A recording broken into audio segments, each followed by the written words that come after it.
Saat ini saya berada di Monumen 45 di kawasan Banjarsari, Kota Solo, Jawa Tengah.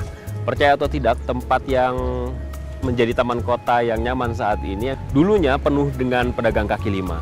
Nah, pedagang kaki lima akhirnya bisa direlokasi dengan cara yang damai dan tanpa pertikaian. Tidak seperti daerah-daerah lain yang biasanya mewarnai relokasi pedagang kaki lima atau penggusuran pedagang kaki lima. Bagaimana itu bisa terjadi? Siapa yang melaksanakannya? Ikuti saya dalam program Tokoh kali ini.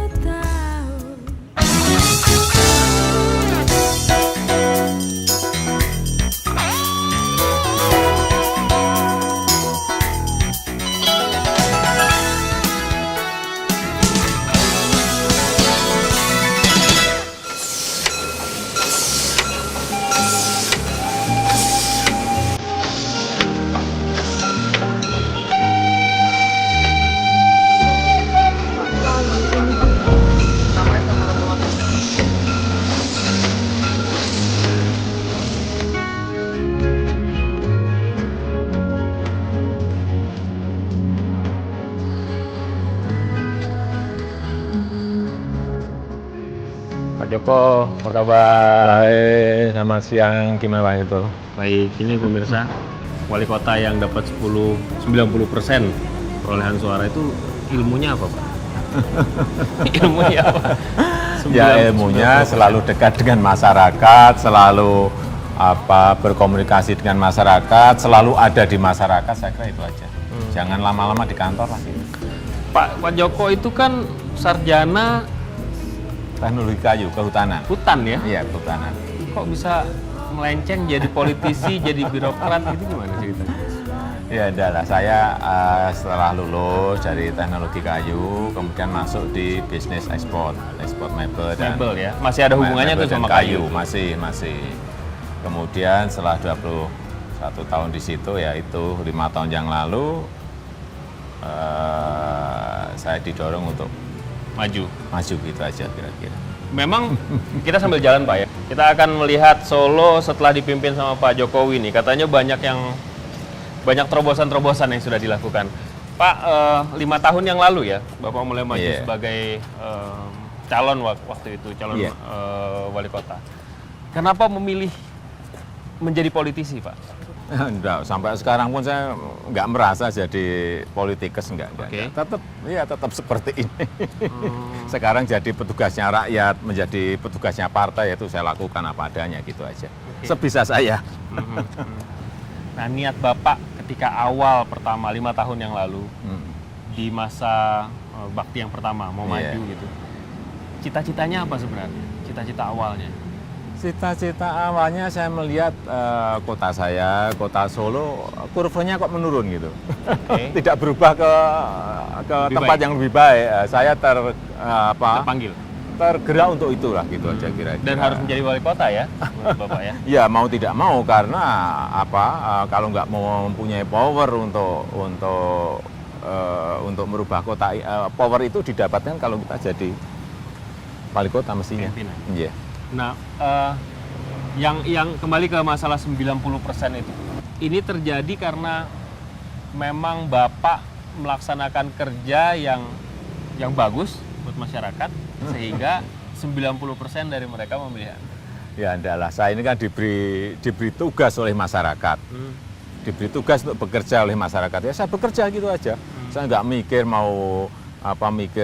mikir pilkada nanti dapat berapa persen, enggak. Saya diberi tugas oleh masyarakat untuk bekerja, saya bekerja sebisa saya. Saya kerjakan siang malam sampai pagi kadang. Ya itu yang saya kerjakan gitu aja. Kembali ke masalah kota ya, Pak. Bapak katakan tadi kurvanya terus menurun. Langkah pertama yang Bapak lakukan 5 tahun yang lalu apa untuk menaikkan kurva itu?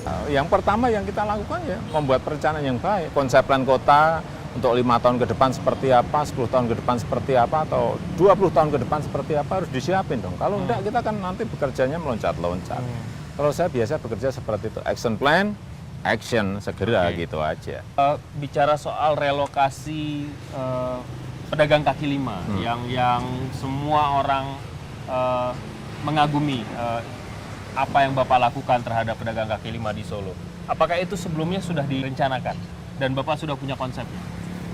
Saya hanya melihat di beberapa negara ya, mereka tuh diberi space, mereka diberi ruang, entah yang namanya kawasan PKL, entah yang namanya kantong PKL untuk street vendors, semuanya diberi ruang. Tapi kenapa di kota ini atau di negara ini mereka tidak diberi ruang? Mereka akan mencari ruang-ruangnya sendiri. Tidak tertib akhirnya. Iya, harus ada ruang transisi antara apa itu di sebuah kota untuk mereka itu. Relokasi itu selalu menjadi kata yang tidak nyaman buat pemerintahan daerah karena selalu diwarnai dengan bentrokan, pertikaian dan lain sebagainya. Nah, kenapa di Solo nggak terjadi seperti itu? Apa yang dilakukan? Pertama, menurut saya niat kita ini memang ingin mengangkat mereka, niat kita. Jadi, tapi ada ketidakpercayaan, ada distrust dari pedagang kaki lima. Apa yang Bapak lakukan sih ketika itu? Ya, saya undang mereka, saya ajak makan siang. Masih belum ketemu, ajak makan malam. Masih belum ketemu, 3 hari undang lagi makan siang. Berapa belum kali ketemu, saya pernah mengundang sampai 54 kali untuk memindahkan satu kawasan ke tempat yang baru.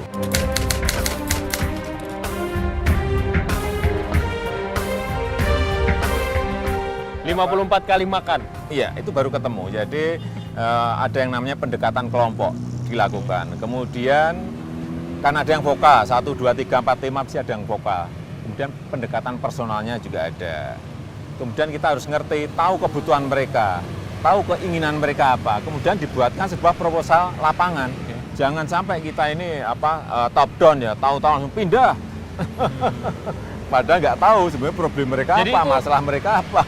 Upaya yang Bapak lakukan itu 54 kali itu banyak loh Pak. Banyak, selama 7 bulan. 7 bulan? Iya. Hanya untuk membicarakan, menyampaikan ide itu aja? Iya, betul. Waktu pertama kali makan, apakah sudah langsung saudara-saudara saya? Belum.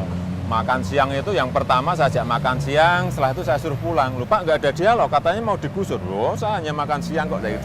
Hanya ngajak makan siang kok. Ya sudah pulang gitu. Kedua masih makan malam pulang lagi, masih seperti itu. Bapak merasa itu perlu dilakukan karena kan Bapak punya aparatur yang bisa menertibkan dan karena aturan-aturan kota harus harus tertib, pedagang-pedagang liar harus ditertibkan, itu kan sebenarnya kan apakah itu menyelesaikan masalah? Kalau saya pengennya ada sebuah solusi permanen, terselesaikan secara permanen, sehingga itu yang kita lakukan. Kalau hanya pengen cepat bersih aja, beri waktu saya 2 hari saya bersihkan, saya siapin sapol saya 2.000, gebukin terus, bersih lah. Tapi itu tidak menjadi opsi Tapi Bapak? tidak, enggak. Saya memandang PKL ini adalah aset ekonomi, potensi ekonomi yang harus di-create, harus dikreasi sehingga mereka menjadi terangkat kesejahteraannya. Kira-kira itu aja. Saya ingin kembali ke pertanyaan saya, apakah mungkin PKL itu merupakan potensi ekonomi? Buktinya apa? Nanti dijawabnya Pak sesaat lagi. Ini namanya Pasar Klitikan Notoharjo. Jadi ini adalah pasar hasil pindahan dari PKL yang dulu ada di Banjarsari. Jadi mereka yang ada sekarang sebenarnya mereka yang tidak punya tempat tetap ya? Dulunya bertebaran di jalan, kemudian kita pindahkan ke sini. 1018 kios 1018 yang kita pakai kios. dulu untuk memindahkan 989 PKL. 989 PKL itu semuanya dipindahkan? Iya, tangkut ke sini semuanya. Prosesnya itu yang pakai makan malam, siang, pagi, yang 54 kali tadi. Iya. Nah, Bapak bilang tadi pedagang kaki lima itu memiliki potensi ekonomi. Ya, ini sekarang kita lihat potensinya menjadi seperti ini. Kalau kita buatin kios, kalau kita siapkan space, kita siapkan ruang untuk mereka menjadi sebuah potensi yang luar biasa. Ya, okay. Ini pasarnya bukan hanya orang Solo, tapi ada kan seluruh Jawa Tengah, ada sebagian dari Jawa Timur. Tapi ukuran ekonomi itu selalu ada ukurannya. Ya. Ngaruh nggak ke APBD? Yang jelas mereka memberikan kontribusi ke PAD yang tidak sedikit. Tidak sedikit. Oke. PAD-nya Karena setiap hari mereka kita tarik 2.600. Oke. Ini kemarin sudah kita hitung, return on investment dari pasar ini 8,5 tahun sudah balik. Nah, ini menariknya begini, mereka datang ke sini tidak dipaksa, mereka dengan sukarela, dengan konsekuensi mereka membayar setiap bulannya, Setiap harinya 2.600. 2.600. Iya, jadi tidak disuruh membeli kios, Tidak membeli tetapi kios. setiap hari membayar 2.600. 2.600 selama 8,5 Iya. tahun. Sangat-sangat ringan ya. Iya. Nah, ini pedagang kecil, saya tidak bisa... Di bawah dulu asalnya bukan pedagang kecil, PKL, jadi masih PKL, di ya? bawah pedagang kecil. Oke. Dan ini kan sebenarnya ekonomi kerakyatan ya. Iya betul.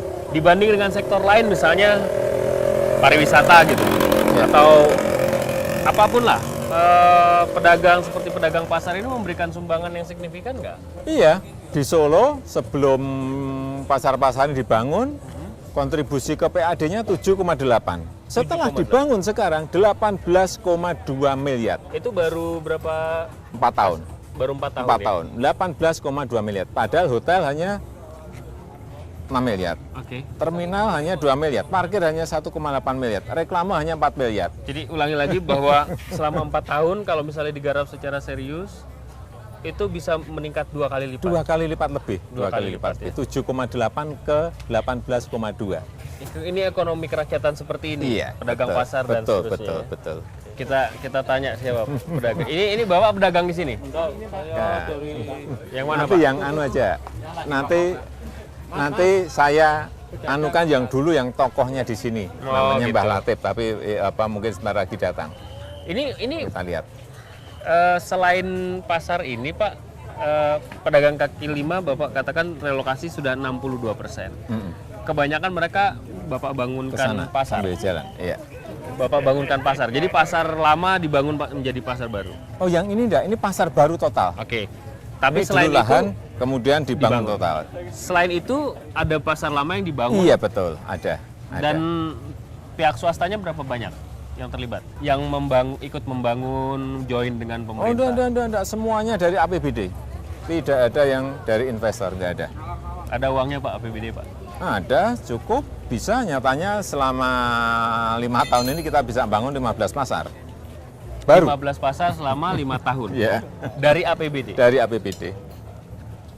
Tanpa swasta. Tanpa swasta, tanpa investor. Karena kalau kita menggunakan investor, Ya. artinya apa? Pedagang nanti bayar masuknya. Betul. Ini masuknya gratis. Nah ini yang kok. kadang jadi polemik di daerah lain barangkali ya. Pembangunan pasar melibatkan swasta. Dan kemudian ada sengketa dan lain sebagainya Ya, karena harga yang mahal. Ya dan lain karena pedagangnya dulu nggak bayar apa-apa, setelah dibangun suruh bayar. Bayar kalau dalam posisi wajar nggak apa-apa, murah nggak apa-apa. Mahal. Bayarnya mahal gimana? Pasti protes, pasti demo, pasti rame. Kalau 2.600 sih saya juga mau jadi pedagang di sini. 1 hari ya. 1 hari, 1 8,5 hari. tahun. Ada target selanjutnya? Ya kita selesaikan lah. Di Solo ini ada 37 pasar, akan kita selesaikan 5 tahun ke depan ini. Bisa aja bilang begini, ini selama 5 tahun Pak Jokowi tanam budi nih supaya terpilih lagi di periode kedua. Nggak Jadi ada. digampang-gampangin, oh ini 2.600, jangan-jangan di periode kedua nanti naik jadi 100.000 2 minggu misalnya begitu. Nggak. Saya ini kan diberi tugas oleh masyarakat ya, saya bekerja gitu aja. Dinilai baik dan tidak baik itu yang memberi nilai adalah masyarakat. Saya jadi ketawa nih nanyanya. PKL itu objek gusuran buat daerah-daerah lain gitu. Kenapa Bapak berpikir, wah PKL ini harus diberdayakan, harus diberikan space dan lain sebagainya? Ya saya melihat bahwa ini mereka tuh saya lihat dari mulai pertama ketemu dengan PKL itu memandang mereka sebagai potensi ekonomi, tapi harus diberi ruang, tapi harus diberi space agar mereka bisa berkembang dan nyatanya bisa. Oke. Pak, di Solo pedagang besar atau investor besar itu berapa besar yang mempengaruhi ekonomi secara keseluruhan? Ya banyak, paling banyak 10% lah. Yang lain ya ekonomi kelas bawah seperti ini, ekonomi kerakyatan seperti ini. Karena itu harus diberdayakan. Iya, baik pengrajin batiknya, pengrajin sangkar burungnya, kemudian PKL-nya, pasar tradisionalnya, industri rumah tangganya, industri mikronya, banyak sekali. Sekali lagi pertanyaannya bisa seperti ini. Jokowi ini mau sok dekat sama PKL jumlahnya banyak, akar rumput, potensi untuk suara bisa 2 kali. Lah Masa kalau jabatan. kalau yang memberi perhatian bukan kita, siapa lagi gitu loh. Siapa lagi? Dibiarin aja mereka. Pendekatan yang Bapak lakukan terhadap PKL belajar dari mana, Pak? Karena nggak ada prototip. Ya, di lapangan lah, di lapangan. Asal sering ketemu dengan PKL, asal sering ketemu dengan mereka, ya kita tahu problem mereka apa, masalah mereka apa. Masalahnya pejabat jarang ketemu sama mereka. Nah, kalau saya paling di kantor kan hanya 30 menit kantaran. Ya kita bisa ngerti sebenarnya rakyat kesulitannya apa, kesusahannya apa yang harus kita lakukan. Mas, ini salah satu ya? Siap. Di sini. Ini ya, jualan apa, Mas? Saya spare part sepeda motor. Spare part Ada di sepeda motor. aksesoris sepeda motor. Mas siapa namanya? Ferry Setiawan. Mas Ferry. Mas Ferry kenal sama Pak Joko? Bapak wali kota kita, Bapak Jokowi. Waktu mau direlokasi sempat nolak nggak? Mau Sempat digusur, sekali. mau digusur. Mau digusur, Mau kita digusur. sempat sekali. Gimana nanti mendatang nasibnya. Kebetulan Pemkot punya inisiatif sendiri, punya wacana sendiri, kita dipindah lebih baik dari yang dulu. Jadi nggak sempat ketemu Satpol PP? Sempat ketemu, sempat bersikeras. Oh gitu. Iya, sempat gusur, mau digusur? Wah, rame. Rame sekali. Pasang spanduk, Terus? pasang spanduk nolak, kemudian hampir berantem. Warga kami menolak direlokasi ke Pasar Semanggi, Kritian Harjo. Nggak ada yang mau. Alasannya kenapa? Karena yang di sana udah begitu rame, Pak. Oh gitu. Di Takut sana- kehilangan. Iya, di sana udah 20 tahun, sudah berjalan baik, omsetnya ya juga sudah mapan. Nah, kok kita goyang-goyang ya kan Kalau kita dipindah ada. kan punya was-wasan, wah kalau sepi apa rame kan. Itu. Kebetulan tidak di sini lebih baik. Lebih Waktu baik. pertama kali diajak sama Pak Joko, curiga nggak? Ya enggak, Dipindahin nih mau buat apa nih, mau buat apa nanti, curiga nggak? enggak. Kan dari Pemkot juga lebih punya wacana lebih baik. Jadi kita maulah kita dipindah. Ya itu udah terakhir. Oke, waktu awal-awalnya penolakannya karena apa? Selain karena jauh. Kan nanti sepi. Takut sepi, Sepi, takut nggak kan laku. udah laku. Di sana udah rame. Di sana sekali. dulu omsetnya berapa? Omsetnya sekitar 1 juta, 2 juta. Per? Sehari Sekarang di sini 5 juta. sehari. Sehari lebih besar, lebih bagus. Lebih Lagi bagus. pula kiosnya gratis sama Bapak Wali Kota. Bayar 2.600 katanya. Iya. Dari distribusi. Ini Itu kios. sama juga gratis dong, Pak. Iya, Ya, sama iya. juga kan. Iya. 2000 dengan 2.600 ya, kios semacam ini dibandingkan yang dulu bagusan yang mana? Bagusan yang ini. Oh Yang kan dulu cuma tuh trak-trak. hanya Trak-trak, pakai bambu-bambu iya. gitu. Mas bukan tim suksesnya beliau kan waktu Wah, periode tapi dulu. KL resmi dari sana. Makasih ya, sukses. Tim Sukses. Itu kan biayanya besar, Bapak bilang dari APBD semua. Iya. Trennya sekarang begini Pak, APBD dekat sama rakyat, terus tiba-tiba di belakang hari korupsi.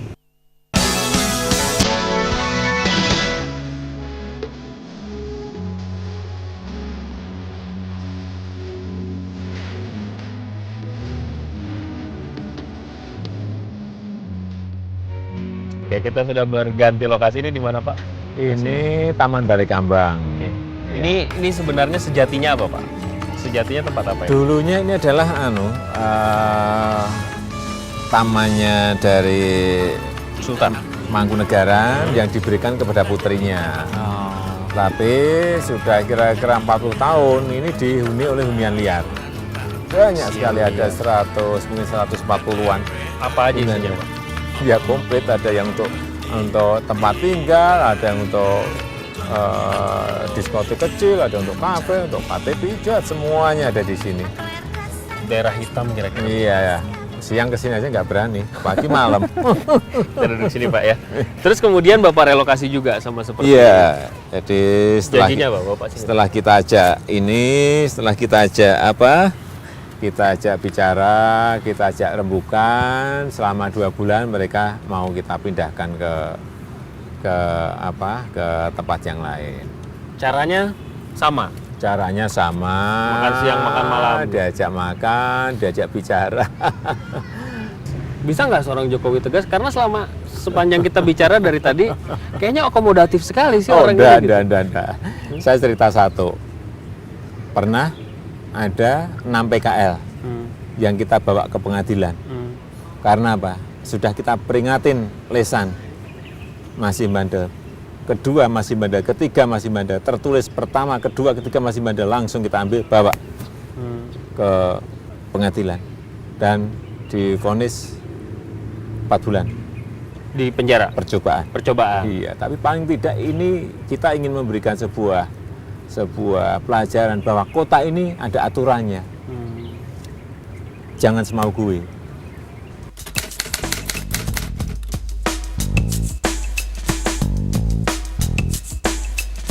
Itu kan biayanya besar, Bapak bilang dari APBD semua. Iya. Trennya sekarang begini Pak, APBD dekat sama rakyat, terus tiba-tiba di belakang hari korupsi. Bisa nggak kita dapat jaminan seorang Jokowi itu nggak main-main lah sama uang negara? Kalau saya, jangan membuat sebuah proyek, jangan sampai kita menganggarkan itu yang kecil-kecil tetapi banyak. Itu sulit pengawasannya, sulit pengendaliannya. Sehingga saya lebih baik proyek di kota ini nggak banyak, gede, tetapi tepat sasaran, bisa dilihat, bisa dikontrol, bisa diawasi, sehingga yang namanya tadi masalah-masalah korupsi itu bisa dikurangi, bisa dihilangkan. Itu aja. Ada berita yang mensinyalir bahwa ini ada nggak beres nih dari keuangan APBD-nya Jokowi. Itu kira-kira bulan Maret, bulan April tahun ini, tahun ini juga ya. Soal-soalnya proyek Bapak itu membangun pasar dan lain sebagainya. Itu gimana kondisinya sekarang? Ya kalau memang nggak benar dicek aja. Kesalahannya di mana, nggak benernya di mana. Kalau memang itu secara hukum memang nggak benar ya sudah. Kalau memang nggak benar ya katakan nggak benar, jangan di ini dong. Jadi politisir. Jangan dipolitisasi, jangan di ada kan itu yang tugasnya memeriksa ada, yang tugasnya di wilayah hukum ada, sudah. Kalau dari sisi ekonomis, Pak, dari sisi ekonomis menguntungkan pengusaha menjadi pengusaha atau menjadi sekarang yang Bapak laksanakan? Ya, Mas Afito tahu gaji wali kota itu 6 juta, dipotong pajak menjadi 5 juta lebih dikit. Ya sudah, itu kan belum plus-plusnya. Plusnya ada tunjangan untuk Tunjangan untuk makan 6 juta. Plusnya lagi apalagi? Ya tapi kok artinya gini, kalau misalnya seperti yang disampaikan Pak Joko itu, kenapa Anda mau jadi wali kota, mau mengabdi? Ya. Karena jadi pebisnis pasti bisa ratusan juta rupiah. Anda bisnis saya kan tetap berjalan, dan saya makannya kan dari pabrik. Kalau gaji sama yang dari wali kota itu 2 hari 3 hari kan sudah habis lah. Untuk kita ke kampung dia sudah habis. Orang bilang Bapak sukses sebagai pemimpin di Kota Solo, melakukan penertiban PKL dengan cara yang damai dan lain sebagainya. Kalau untuk level nasional, seandainya Bapak jadi pemimpin negara, apa yang akan Bapak lakukan pertama kali?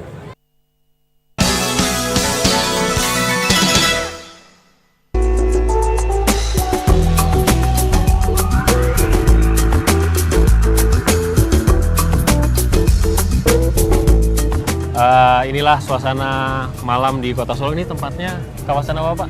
Galabu, Geladak Langen Bogan. Ini sengaja, ini jalan ditutup ya Pak? Iya, jadi setiap hari sore jam 6 tutup sampai nanti makanan habis, bisa sampai jam 12, bisa jam 2. Ini memang sejak awal, semenjak dulu atau ketika Bapak sudah menjabat? Ini baru 3 tahun yang lalu. 3 tahun jadi yang kita lalu. desain untuk sebuah wisata kuliner malam hari, tapi pedagangnya kita seleksi dari PKM makanan yang ada di Solo. Kalau malam mereka biasanya bertebaran di sekeliling Kota Solo. Dulunya. Sekarang kita lokalisir di satu tempat. Ya. Ini kan proyek Bapak semua nih. Iya. Dan Bapak nggak akan bisa jadi wali kota terus kan? Kalau misalnya ini tidak diteruskan oleh penerus Bapak nanti? Oh enggak. Pembangunan di Solo yang kita lakukan adalah berbasis komunitas.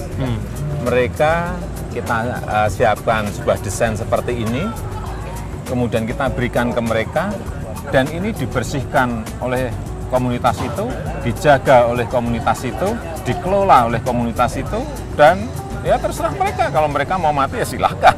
Tapi mereka pasti ingin survive, ingin hidup. Inilah saya kira kita tidak ingin ada ketergantungan mereka kepada pemerintah kota. Jadi mereka kita beri investasi awalnya, selanjutnya mereka yang mereka yang menangani dirinya sendiri. Kita sambil duduk Pak ya. Kita sambil duduk. Minuman yang khas apa Pak?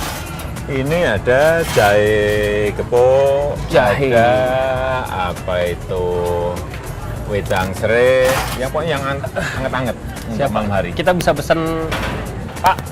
Nah, ini dia nih.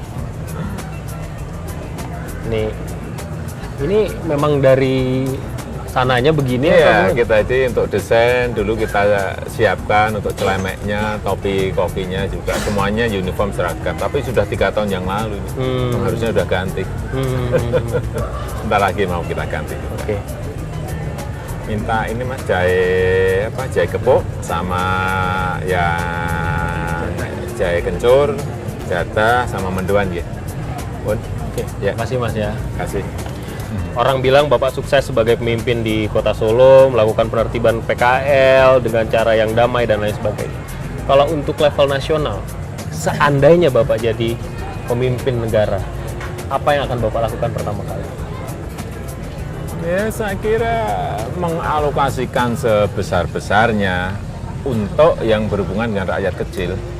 Oke. Kalau masalah misalnya ini masalah-masalah yang berkaitan dengan ekonomi kerakyatan, saya kira memang harus mendapat porsi yang paling besar karena itu menyangkut sebuah tenaga kerjaan yang banyak, menyangkut hajat hidup orang banyak, dan satu-satunya jalan ya alokasinya ke sana yang paling besar.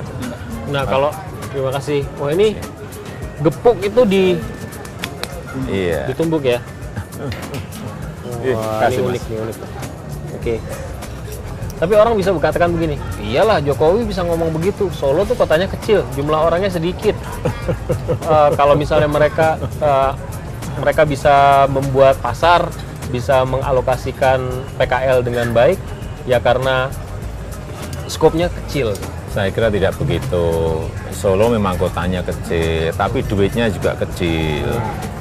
Mungkin ada kota yang lain yang gede, duitnya kan juga gede. Saya kira sama saja, problemnya sama saja, hanya ini masalah bagaimana mengalokasikan sebuah anggaran, sebuah budget itu ke tempat yang tepat, ke tempat yang benar, dimanage dengan baik, direncanakan dengan baik. Saya kira problemnya hanya itu. PAD-nya sekarang berapa sih Pak Solo Pak? PAD-nya sangat kecil sekali, 104 miliar. Dulu waktu saya masuk 53 lebih dikit. Nah, udah 2 kali lipat lah. Oke, 2 kali lipat. Kalau APBD-nya? APBD-nya yang terakhir kira-kira 780 miliar. Ya, kecil tuh, gampang mengelolanya. Mungkin ada orang yang mengatakan begitu. Bukan gitu, kecil duitnya, jadi sulit mengelolanya. Kalau manajemen keuangannya, finance manajemennya tidak digarap dengan baik, tidak digarap dengan rinci, tidak digarap dengan detail, sulit itu. Serinci apa sih Bapak sebagai wali kota? Bapak kan punya kepala dinas, punya sekretaris daerah. Itu delegasi aja kan, tinggal enggak. Khusus untuk perencanaan, terutama dalam rencana APBD, saya tangani sendiri. Jadi setiap dinas harus menyampaikan presentasi, menyampaikan proposal apa yang ingin dilakukan tahun depan. Sehingga saya bisa tahu secara rinci, secara detail kegiatannya apa, kemudian duit atau budget yang ingin dipakai berapa, ukuran keberhasilannya apa juga jelas, harus seperti itu. Apa sih cita-cita Jokowi ke depan? Ya setelah nggak jadi wali kota ya kembali jadi tukang kayu lagi.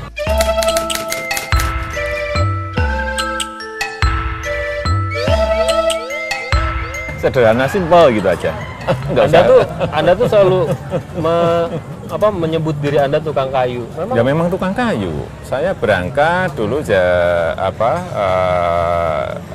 21 tahun yang lalu memang jadi tukang kayu lah. Gimana saya nggak menyebut diri saya jadi tukang kayu. Anda memulai bisnis sebagai pengusaha eksportir mebel itu dari skala yang sangat kecil. Dari, ya bukan dari nol ya, dari minus. Dari minus. Waduh. Terima kasih. Apa ini? Oh, iya. Oke, terima kasih. Ini apa nih? Dadah pelunduk. Oh, jatah bakar, Isinya apa jatah ini? bakar. Jatah dibakar. Oke. Elah. Waduh. Dari nol, dari minus. Dari minus, karena saya nggak punya apa-apa, kemudian saya harus pinjam ke ke Modal? teman, ke modal, untuk mendapatkan modal, ya kan dari apanya kan, mulainya berarti kan dari minus.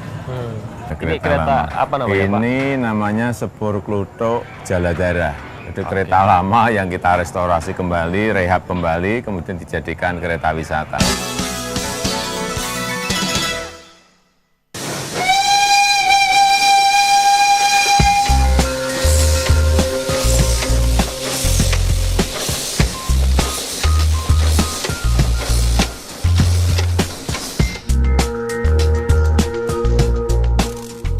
Sektor yang ditawarkan di Solo adalah pariwisata. Ini kereta lama sih pasti. Iya, Ini kereta lama. apa namanya, Pak? Ini namanya Sepur Kluthuk Jaladara. Itu kereta lama yang kita restorasi kembali, rehab kembali, kemudian dijadikan kereta wisata. Baru jalan sekarang lagi. Kapan mulai dioperasikan? Sudah 1 tahun. Sudah 1 tahun. Sudah 1 Kita tahun. naik, Pak, ya? Iya.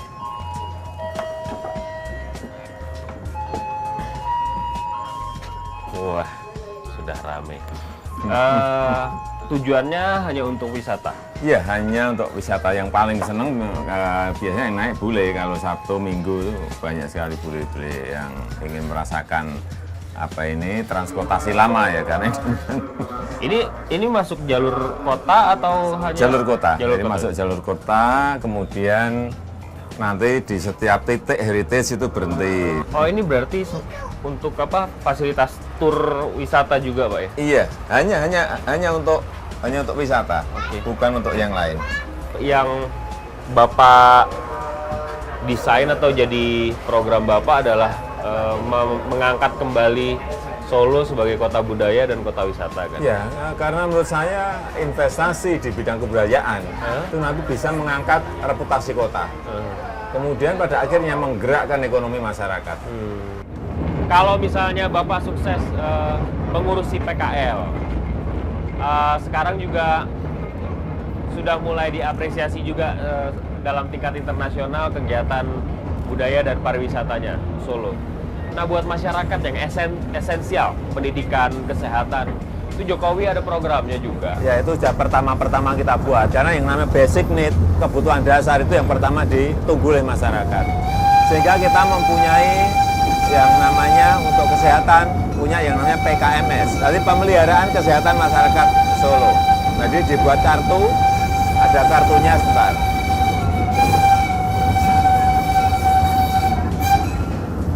Ya, ada kartunya seperti ini.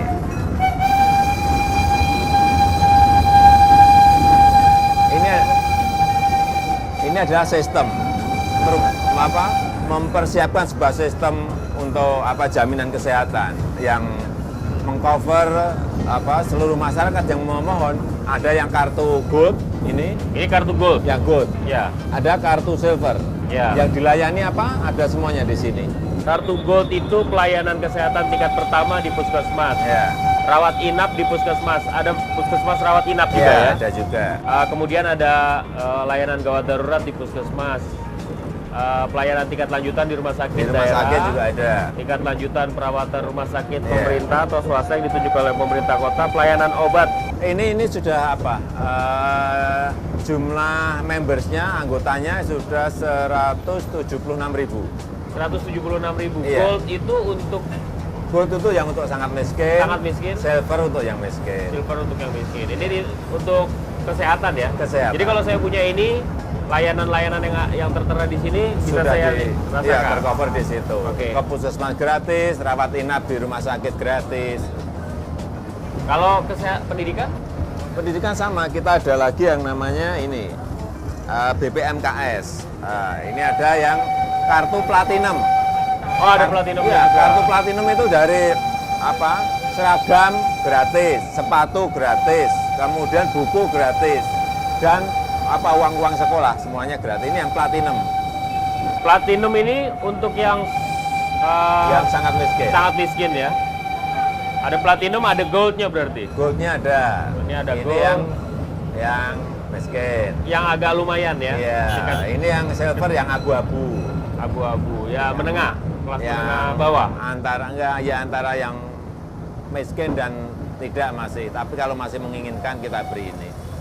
Ini menyiapkan sistem juga. Jadi untuk apa tadi yang kesehatan kita setahun harus menganggarkan kira-kira 19 miliar 19 miliar. APBD juga. APBD. Kemudian yang dari pendidikan kita menyiapkan 23 miliar per tahun khusus untuk beasiswa. Program-program ini sebelumnya sudah dilaksanakan oleh pendahulu Bapak atau ini Ya, ini baru, ini baru. Ini baru ya. Jadi apa itu yang kesehatan tadi baru 3 tahun yang lalu. Baru, ini baru. Oke.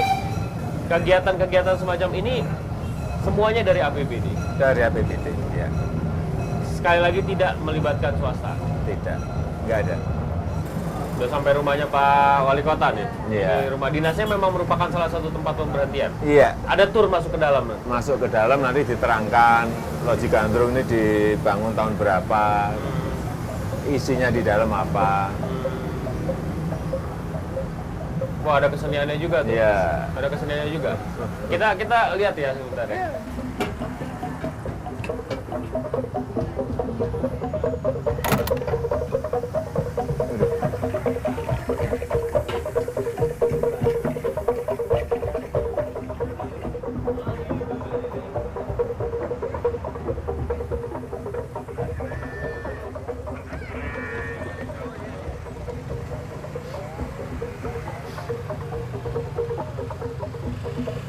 Anda sudah menjadi wali kota dua periode ya. Kalau sampai selesai nanti. Iya.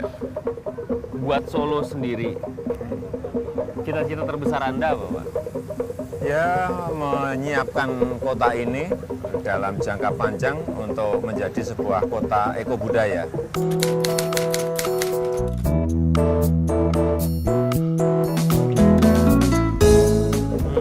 Sebuah kota budaya yang ramah lingkungan, yang hijau, yang green ini kira-kira yang. Dan ini konsep plan kotanya, rancang kotanya sudah kita siapkan sekarang.